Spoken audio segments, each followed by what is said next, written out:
In campaign 2016, Republican Donald Trump is taking aim at Democrat Hillary Clinton over the hot-button issue of gun control.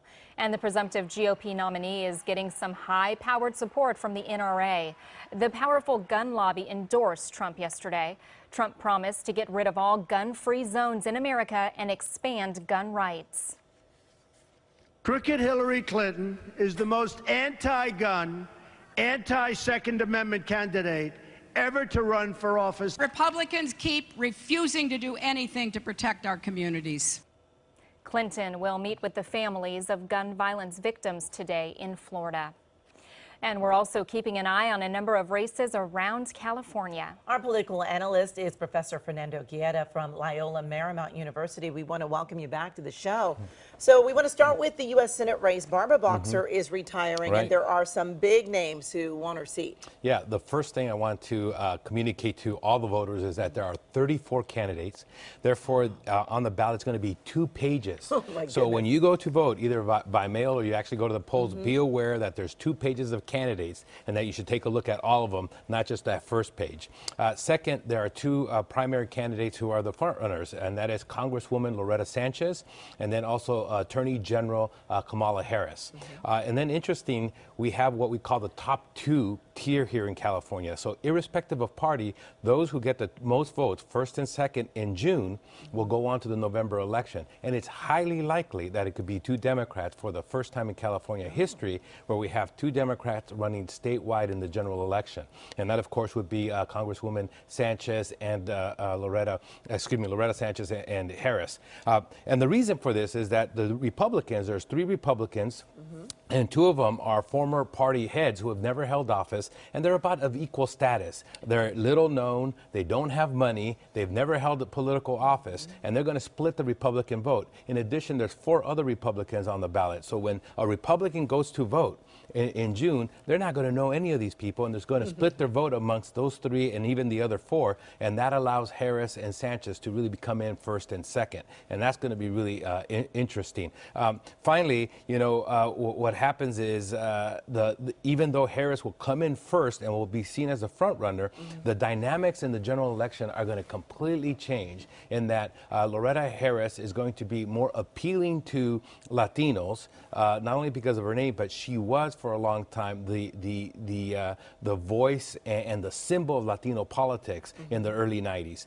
Number 2, she's going to be more appealing to Southern Californians because we haven't had a Southern California be U.S. Senator in a very long time. And then third, she's actually going to be more appealing to Republicans as a moderate Democrat versus quote unquote the liberal Harris from the Bay Area. And so that she will tighten that race, and that race will go down. Harris will still be the front runner, but Loretta Sanchez will have a good shot at it. Wow, that's going to be one to watch. All right, let's move on to the LA County Board of Supervisors. There are 2 contested seats. So let's start with the 4th District, where Don Knabe is termed out. He served for 20 years. Yeah, let me tell you something. The Board of Supervisors is the most powerful local legislative body in America. Okay, we have former members of Congress like Janice Hahn that we'll talk about in a second, former cabinet members running for this position. Everybody would be willing to give up this position with the possible exception of mayor of LA or a U.S. senator. That's how powerful it is. They represent 10 million people as a whole, which would make it the 8th largest state in the country.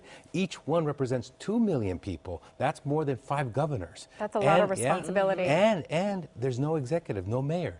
So each supervisor serves as both the legislative and executive, and that's what makes these positions powerful. So in the 4th District, Janice Hahn, current Congresswoman, the daughter of probably the most famous supervisor, whom the Supervisors building is named after, sister of a former mayor, is running, and she's obviously the front runner.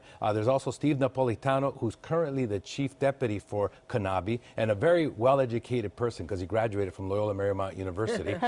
And then also Pacheco, who's a school board member and really represents the eastern part of the race. But everybody's expected that Hahn will either win outright in June or it'll be close and go into November. Unlike the Senate race, where you get the top 2 going to November, no matter whether the top candidate gets 50% or not. If one of the candidates gets 50%, they automatically win. There's no runoff. And in the 5th District, Mike Antonovich is termed out. He served 35 years. Yeah. So Mike Antonovich has been in public office since 1969-70 when he first got elected to the Community College Board. And so term limits but he is actually running for another position. He's running for state senate.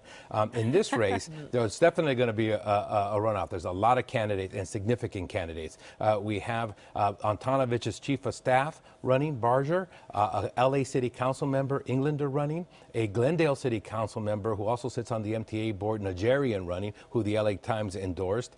We have Elon Carr, who's from the DA's office and actually ran for Congress not too long ago, and then State Senator Huff. And so these are all going to split the vote. And you know that the top two will then go on to November. The question is, who will those top two be? Right now, Barger and Englander have raised the most money and have a little bit more momentum going, but I wouldn't be surprised if Nigerian or Carr or Huff or any one of them also sneaked in and came in second. So it's going to be very important.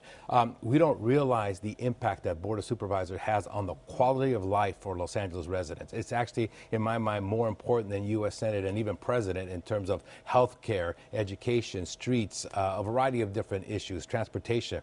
Every day, the decisions that they make impact us. These are very important positions. Wow. All right, Professor, thanks for your time this morning. Thanks for having me. And be sure to stay with KCAL9 News and KCAL9.com for continuing coverage of Campaign 2016.